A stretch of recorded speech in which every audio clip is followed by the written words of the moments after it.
Now in this section we're going to look at how to use find and replace. Now if you click on the Home tab up here, over here you've got find and replace. So you could use these, or I prefer to use a shortcut. So if I just click within the document here, the shortcut to find is Control F. And when you do that, that brings up this navigation bar here. So at the moment the word Bing is in there. If I type in the word Google, you'll see it highlights all the different occurrences of the word Google. So I've got 1, 2, 3, 4, 5 different occurrences there. So that's how you can find words or phrases within a document. If I close this down, let's say I want to replace the word Google with the word Bing. I could go over here and click on replace, or the shortcut key, it's worth remembering, is Control H. That brings up your search and replace dialog box.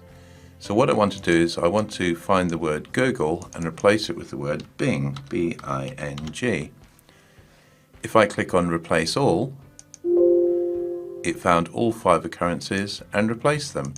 So as you can see, it now says when Bing displays the search results, ... instead of when Google displays the search results. I can of course reverse that, so if I do Control H, I could say find all occurrences of the word Bing, B-I-N-G, and replace them with the word Google. Last time I just went on and clicked on replace all. This time I'll say, right, find next. So it's found that one. Do you want to replace it? Yes, no.